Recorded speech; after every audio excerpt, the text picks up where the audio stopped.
अस्सलाम वालेकुम डॉक्टर्स। आज का हमारा टॉपिक है cholelithiasis. Cholelithiasis basically chole word लिया गया है हमारे गाल ब्लैडर से, और लिथियासिस मतलब होता है stone. Stone in gall bladder is called कोलीलिथियासिस। हमारी जो प्रीवियस वीडियो थी उसके अंदर हमने गाल स्टोन्स की फॉर्मेशन कैसे होती है, उसकी पैथोजेनेसिस क्या होती है और कौन कौन सी टाइप के गाल स्टोन्स होते हैं उनको डिस्कस किया था।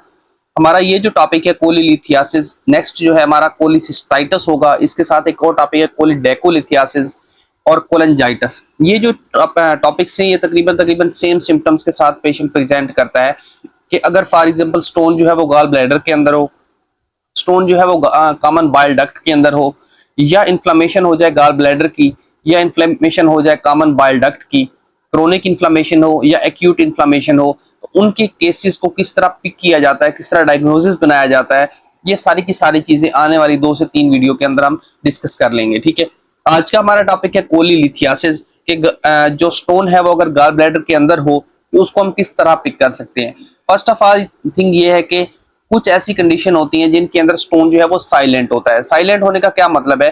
फॉर एग्जांपल यहाँ पे मैंने लीवर ड्रा किया है, लेफ्ट hepatic duct और right hepatic duct, then common hepatic duct, then gall bladder, cystic duct, common bile duct और नीचे ड्यूडिनम को मैंने ड्रा किया। ठीक है, तो देखिए जो हमारा गाल ब्लैडर होता है वो नियर अबाउट इस शेप का होता है। ठीक है, अगर फॉर एग्जांपल जो स्टोन है वो इस जगह पे प्रेजेंट है, ठीक है, तो वो मोस्ट प्रोबेबली किसी किस्म के सिम्टम्स अपेयर नहीं करवाता। ठीक है, यहाँ पे है फॉर एग्जांपल इस एरिया के अंदर है, जब तक वो यहाँ पे आकर सिस्टिक डक्ट को ब्लॉक नहीं करता तब तक वो किसी किस्म के सिम्टम्स को अपेयर नहीं करवाता। ठीक है, तो इन स्टोन्स को हम कहते हैं साइलेंट स्टोन्स। ठीक है, जब वो यहाँ पे आएगा सिस्टिक डक्ट को ब्लॉक करेगा, बाइल जो है वो प्रॉपरली मूव नहीं करेगी, तो उस कंडीशन में सिम्टम्स अपेयर होना स्टार्ट हो जाएंगे। ठीक है, कौन कौन से सिम्टम्स हैं उनकी तरफ मूव करते हैं।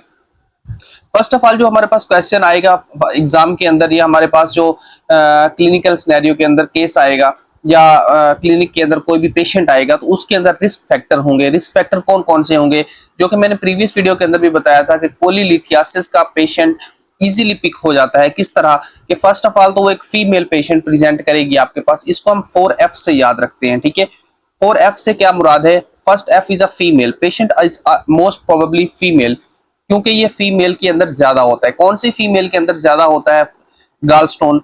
जो कि फैटी फीमेल्स होती हैं। ठीक है, इसके अलावा फर्टाइल एज के अंदर होती हैं और 40 की एज होती है। ठीक है, एज हमारे पास 40 होगी, फर्टाइल वुमेन होगी, फैटी होगी और फीमेल होगी। ठीक है, ये 4 फीचर 4F के साथ अगर फॉर एग्जांपल पेशेंट आती है तो हमारे पास जो मोस्ट प्रोबेबली क्लिनिकल फीचर्स के साथ, तो हम कहेंगे दिस इज अ कोलीलिथियासिस। फीचर्स कौन कौन से हैं क्लिनिकल फीचर्स?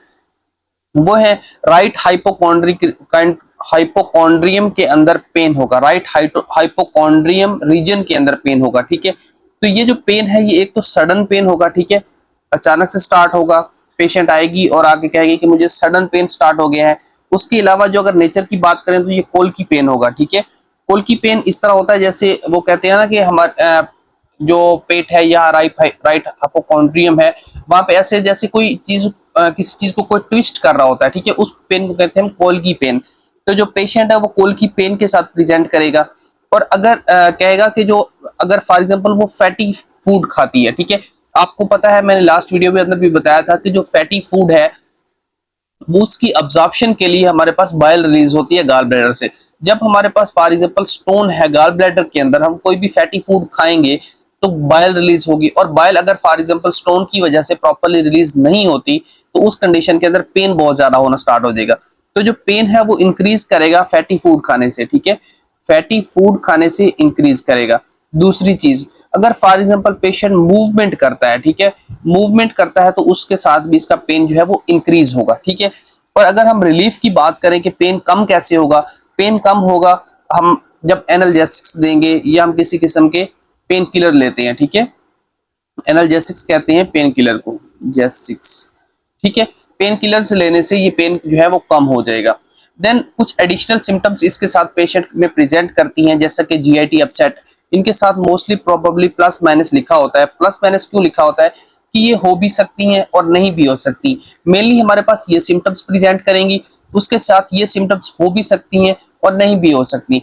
जो सिम्टम्स एडिशनल हैं उनके अंदर हमारे पास जीआईटी अपसेट्स हैं, जब कोई भी वाइवा के अंदर कोई सीनियर या कोई प्रोफेसर आपसे क्वेश्चन पूछता है कि आपने बताना होता है जीआईटी अपसेट्स के बारे में, तो अब इस डिटेल में ना जाएं कि नोजिया है, वोमिटिंग है, एनोरेक्सिया है, एब्डोमिनल डिस्टेंशन है, इस तरह की चीजें जो एग्जामिनर है वो सुन सुन के पक चुका होता है। तो आपने उसको जस्ट बोलना है जीआईटी अपसेट और आगे मूव कर जाना है, ठीक है। तो इससे एक इंप्रेशन जो है वो अच्छा बढ़ता है। देन इसके अलावा जॉइंटिस हो सकती है। जॉइंटिस एक ऐसी कंडीशन होती है जिसके अंदर हमारी जो बॉडी है उसके अंदर बिलिरुबिन लेवल हाई हो जाता है।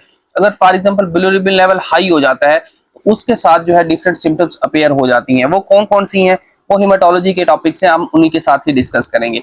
देन है हमारे पास मिरीजी सिंड्रोम। मिरीजी सिंड्रोम एक इंपॉर्टेंट टॉपिक है। इसके अंदर क्या होता है, इसके अंदर बेसिकली होता यह है कि हमारे पास ये जो सिस्टिक डक्ट है, ठीक है, इस डक्ट को हम कहते हैं सिस्टिक डक्ट। सिस्टिक डक्ट का जो स्टार्ट है, जो कि हमारे पास गॉल ब्लैडर के साथ ये वाला पॉइंट है, ये वाला, इस पॉइंट पे आकर स्टोन अटक जाता है, ठीक है। जब स्टोन यहाँ पे आ जाएगा तो यहाँ से जो बाइल है ना वो रिलीज हो पाएगी और ना ही स्टोर होने के लिए गॉल ब्लैडर के अंदर बाइल आ सकेगी, ठीक है। तो इस कंडीशन के अंदर जब ये बाइल ब्लॉक हो जाएगी, बाइल हमारे जीआईटी ट्रैक के अंदर आएगी नहीं, तो इस कंडीशन से जो जो सिम्टम्स अपीयर होंगी उनको हम कहते हैं मिरीजी सिंड्रोम, ठीक है। होप्सो कि ये पॉइंट आपको क्लियर हो गया है, ठीक है। देन अगर हम एग्जामिनेशन की बात करें कि एक पेशेंट है जब गॉल ब्लैडर में स्टोन के साथ या कोलीलिथियासिस में के साथ प्रेजेंट करता है तो उसके अंदर कौन कौन सी एग्जामिनेशन पे चीजें हमें मिलेंगी। फर्स्ट ऑफ ऑल तो टेम्परेचर हमें नहीं मिलेगा, ठीक है। टेम्परेचर हमें उस जगह पे मिलता है जहां पे कोई इन्फ्लेमेशन चल रही हो, चाहे वो एक्यूट हो चाहे वो क्रोनिक हो। एक्यूट कंडीशन के अंदर हाई ग्रेड फीवर होता है और क्रोनिक कंडीशन के अंदर लो ग्रेड फीवर होता है। हाई ग्रेड फीवर की डेफिनेशन इस तरह है कि ऐसा फीवर जो कि 101 से ज्यादा हो उसको हम हाई ग्रेड फीवर कहते हैं, ठीक है। उसके बाद पल्स जो है वो भी हमें नॉर्मल मिलेगी क्योंकि स्टोन के साथ किसी किस्म का पल्स का तो कोई चक्कर है ही नहीं, ठीक है। उसके अलावा ये हमें जो राइट हाइपोकॉन्ड्रियम है वो नॉन टेंडर मिलेगा। नॉन टेंडर का क्या मतलब है, हम उसको पुश करेंगे तो जो पेन है वो इंक्रीज नहीं होगा, ठीक है। जो दूसरी साइड पे अगर फॉर एग्जांपल हम एक्यूट कोलिसिस्टाइटिस की बात करें, इन्फ्लेमेशन ऑफ गॉल ब्लैडर की बात करें, तो उसके अंदर जो है हमारे पास वो टेंडर होगा राइट हाइपोकॉन्ड्रियम। जो स्टोन की पेशेंट होगी उसके अंदर ये टेंडर नहीं होगा, ठीक है। देन अगर हम इन्वेस्टिगेशन की बात करें तो इन्वेस्टिगेशन में सबसे पहले तो हमने करवाना होता है सीबीसी। सीबीसी के अंदर क्या चीजें होती हैं कि सीबीसी के अंदर हमें फर्स्ट ऑफ ऑल चीज मिलेगी total leucocyte count. Total leucocyte count भी नॉर्मल होगा, ठीक है। किसी भी इन्फ्लेमेशन के अंदर टोटल ल्यूकोसाइट काउंट इंक्रीज होता है लेकिन इसके अंदर टोटल ल्यूकोसाइट काउंट इंक्रीज नहीं होगा, ठीक है। देन अगर हम फर्स्ट लाइन इन्वेस्टिगेशन की बात करें, ये एग्जाम में पूछा जाए कि फर्स्ट लाइन इन्वेस्टिगेशन क्या है कोलिलिथियासिस के लिए, तो हमने कहना होता है अल्ट्रासाउंड एब्डोमेन, ठीक है। अल्ट्रासोनोग्राफी ऑफ एब्डोमेन, एबीडी, ठीक है। एब्डोमिनल का अल्ट्रासाउंड सोनोग्राफी करवाना होता है। और अगर पूछा जाए कि इन्वेस्टिगेशन ऑफ चॉइस क्या है, ठीक है, जो बेस्ट इन्वेस्टिगेशन है वो क्या है कोलिलिथियासिस के लिए, तो वो हमने कहना होता है हिडा स्कैन, ठीक है। हिडा स्कैन, हिडा स्कैन बेसिकली इसका सेकंड नेम ये है कि कोलिसिस्टोग्राफी, ठीक है, कोलिसिस्टोग्राफी। इसके अंदर बेसिकली होता यह है कि हम एक रेडियो एक्टिव मटेरियल जो है हम बॉडी के अंदर इंजेक्ट कर देते हैं, उसके बाद हम सीटी स्कैन ले लेते हैं या रेडियोलॉजिकली किसी किस्म का स्कैन लेते हैं और उसके बाद जो है वो प्रॉपरली शो हो जाता है कि कहाँ कहाँ पे हमारे पास फिलिंग डिफेक्ट आ रहा है, ठीक है, कहाँ कहाँ पे हमारे पास बाइल प्रेजेंट है, कहाँ कहाँ पे हमारे पास रेडियो एक्टिव मटेरियल पास किया है और कहाँ कहाँ पे नहीं किया, ठीक है। इससे जो फिलिंग डिफेक्ट है वो शो हो जाता है और हमें पता चल जाता है कि स्टोन किस जगह पे प्रेजेंट है, ठीक है। Investigation of choice is always a HIDA scan, या सेकंड नेम इसका है कोलिसिस्टो एंजियोग्राफी, ठीक है, या इसको सेकंड नेम लिखते हैं ओरल कोलिसिस्टो एंजियोग्राफी, ठीक है। देन अगर हम ट्रीटमेंट की बात करें तो ट्रीटमेंट में सबसे पहले तो हमने पेशेंट जो है उसको एडमिट करना होता है क्योंकि वो पेन के साथ प्रेजेंट करता है। उसके बाद एनपीओ कर देना होता है क्योंकि आपको पता है कोई भी फैटी फूड खाने से उसके जो राइट हाइपोकॉन्ड्रियम है वहां पे पेन हो रहा है, तो इस वजह से हमने नथिंग पर ओरल उसके मुंह से कोई भी फ्लूइड, ओरल कैविटी से कोई भी फ्लूइड पास नहीं करवाना होता, कोई भी चीज नहीं देनी होती। जितने भी हैं वो सारे के सारे आईवी फ्लूइड्स देने होते हैं, जैसा कि उसको ग्लूकोज लेवल या जितने भी उसके विटामिन वगैरह हैं वो सारे के सारे हमने आईवी फ्लूइड्स के साथ ही पूरे करने होते हैं। देन एनाल्जेसिक्स देने होते हैं। एनाल्जेसिक्स ऐसी मेडिसिन होती हैं जो कि पेन को रिलीफ देती हैं या पेन को कम करती हैं, ठीक है, तो आपने पेन को कम करने के लिए एनाल्जेसिक्स देने हैं। देन एनसिड्स देने हैं। एनसिड्स होते हैं non steroidal anti inflammatory drugs, ठीक है।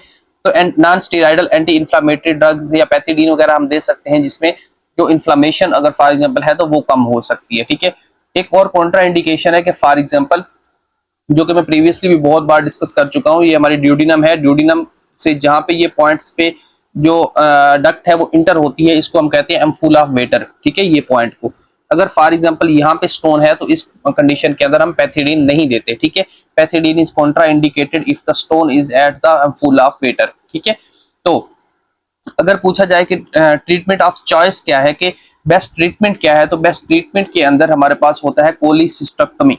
ठीक है, कोलिसिस्टेक्टमी में ऐसा होता है कि हम गॉल ब्लैडर को ही रिमूव कर देते हैं। ठीक है, गॉल ब्लैडर को रिमूव करके ड्रेन डाल देते हैं, और जो भी हमारे पास एक्स्ट्रा फ्लूइड्स वगैरह होते हैं वो आर्जी तौर पर बॉडी से बाहर आते रहते हैं, और उसके बाद जो है हम प्रॉपरली उसको ड्रेन को निकाल देते हैं। ठीक है, कोलिसिस्टेक्टमी एक ऐसी कंडीशन होती है जिसके अंदर हम गॉल ब्लैडर को रिमूव करते हैं। इसके दो प्रोसीजर होते हैं। एक तो फर्स्ट ऑफ ऑल इलेक्टिव करना है इसको। ठीक है, इसको इमरजेंसी सर्जरी नहीं होती। ठीक है, इलेक्टिव सर्जरी होती है, ये सुकून से तसल्ली से जब आपके पास टाइम हो तो उस वक्त आप कर सकते हैं।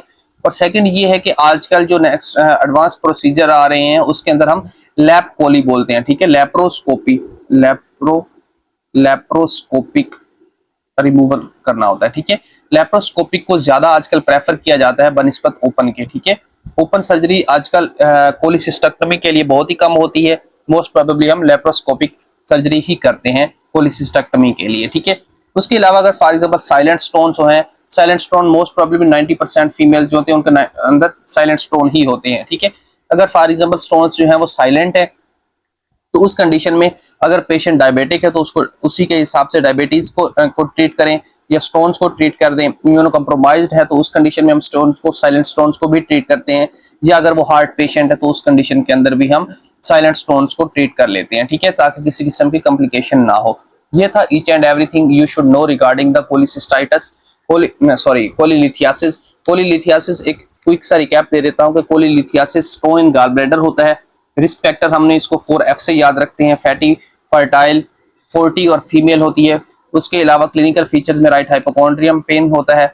एडिशनल फीचर में GIT अपसेट और मिर्जी सिंड्रोम आ सकता है। एग्जामिनेशन के ऊपर हमें टेम्परेचर, पल्स, टेंडर और टोटल ल्यूकोसाइट काउंट वगैरह इंक्रीज नहीं मिलते।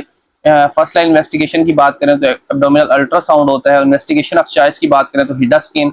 और ट्रीटमेंट के बारे में वैसे ही कंजर्वेटिव नॉर्मली ट्रीटमेंट दिया जाता है, और प्रोसीजर ऑफ चॉइस पूछा जाए तो हमारे पास कोलिसिस्टेक्टमी होता है। ठीक है, तो ये था ईच एंड एवरीथिंग। यहाँ तक अगर आपका कोई भी क्वेश्चन है तो आप कमेंट बॉक्स में पुट कर दें, मैं इंशाल्लाह ट्राई करूंगा कि आपको as soon as possible answer कर दूं। ठीक है, बाकी इसकी अगर आप पैथोजेनेसिस के बारे में जानना चाहते हैं, टाइप्स ऑफ स्टोन्स के बारे में जानना चाहते हैं, तो उसके ऊपर प्रीवियसली मैं एक पूरी वीडियो रिकॉर्ड कर चुका हूँ, आप वो देख सकते हैं। ठीक है, नेक्स्ट वीडियो इंशाल्लाह हमारी कोलिडेकोलिथियासिस पे होगी, या इसके अलावा हो सकती है एक्यूट कोलिसिस्टाइटिस पे हो सकती है। ठीक है, तो देखेंगे कि कौन सी वीडियो हमें पहले लेके आनी है और फिर कौन सी बाद में। नेक्स्ट 2 से 3 वीडियोस में ये सारी चीजें कवर हो जाएंगी। ठीक है, फिलहाल के लिए इतना ही। थैंक यू डॉक्टर, अल्लाह हाफिज।